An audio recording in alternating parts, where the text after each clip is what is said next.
Saying yes to every job seems like a good thing until your crew quits and your clients are furious.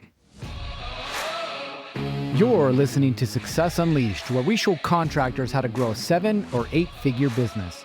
My name is Garrett Bake, and I've helped over 1,000 contractors and trade business owners just like you put the people, processes, and plan in place to create ultimate freedom.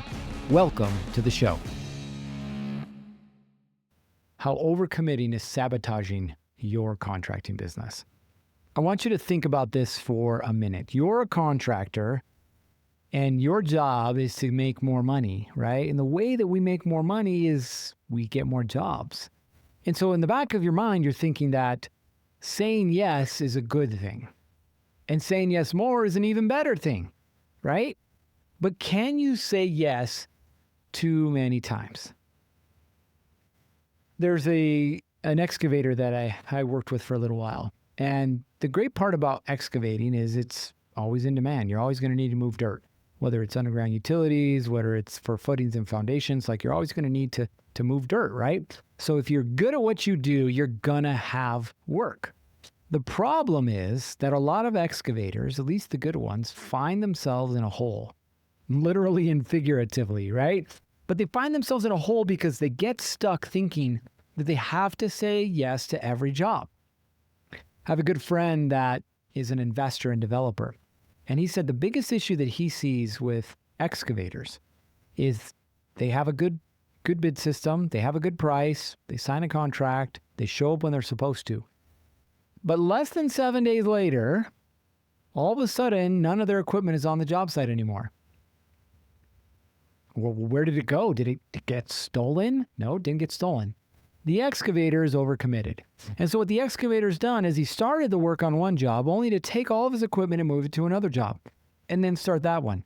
Only to take all the equipment and then go to another job and continue on that one. And then go back to the first one. And then he's constantly bouncing around back and forth, trying to keep everybody happy. But at the end of the day, all he's doing is pissing everybody off. Now think about this for a minute.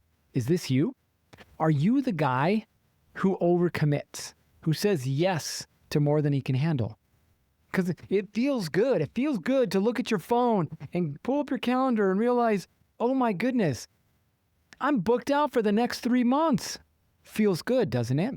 Until you realize that by doing that, the only person that you're really hurting is you.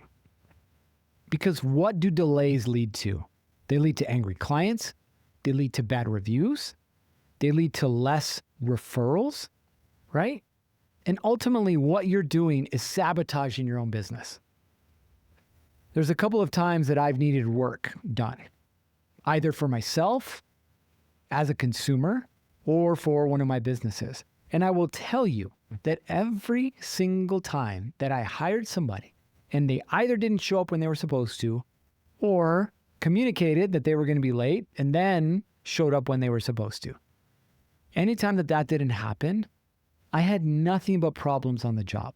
Showing up late, showing up one day but not the next, projects taking longer than I thought they were going to take, people not even showing up for the initial date. I've already paid for the product or service. The real question you have to be asking yourself right now is that you? Are you that guy? Overcommitting? Because I'll tell you this, people are 75% more likely to leave a negative review than they are a bad one. And a negative review is 4 times more powerful than a positive one. In fact, people are more apt to talk negatively about a business than they are positively. So if you're a drywall guy and you were supposed to do work on a house and show up and you didn't, I guarantee you that GC knows other GCs.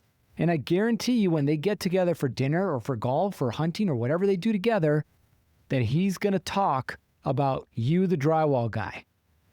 And everybody else that can hear him is going to know, don't use that guy.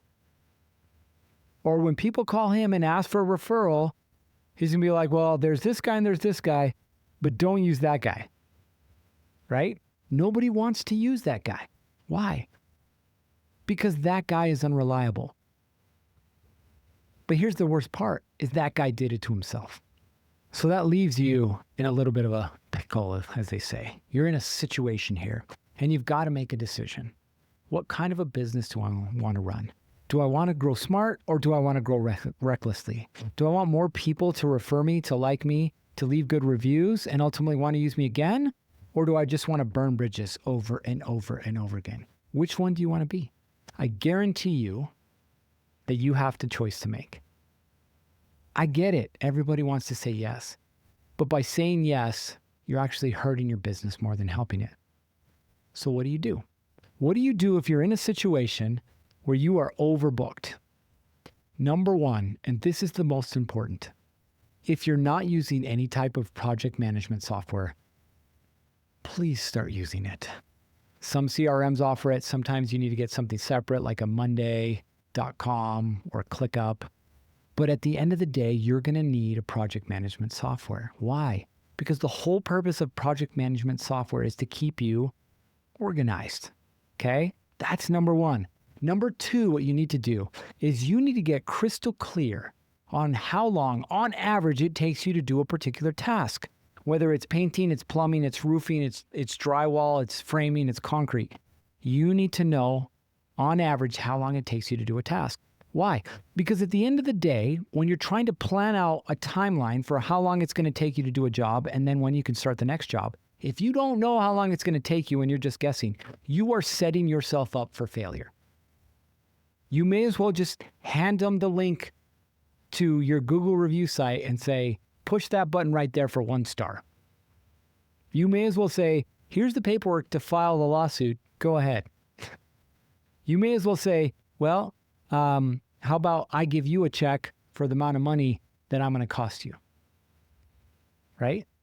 So again, number one, project management software. Number two, you need to know on average how long it takes you to complete a task so you can start to set this up.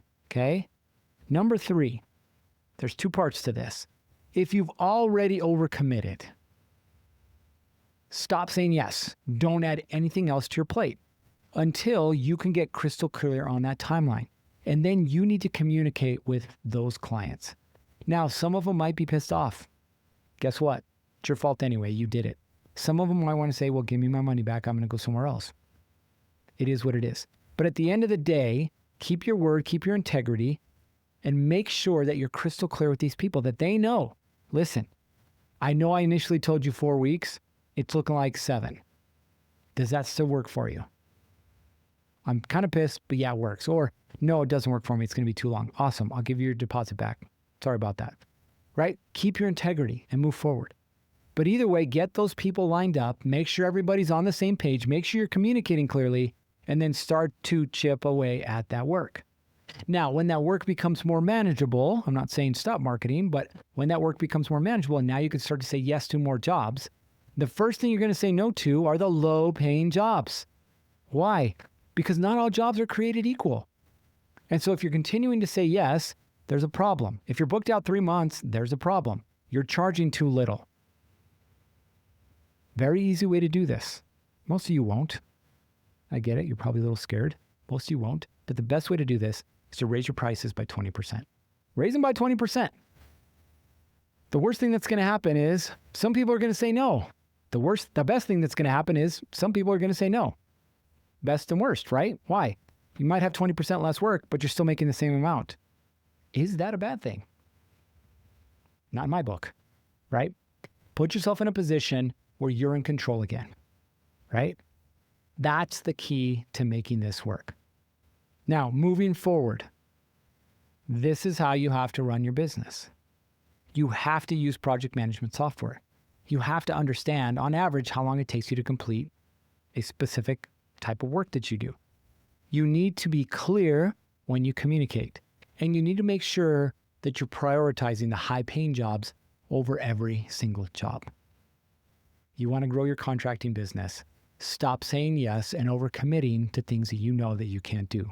Start treating your business like a business and not a job. All right, you know what time it is. It's time to get after it. 3, 2, 1, off you go.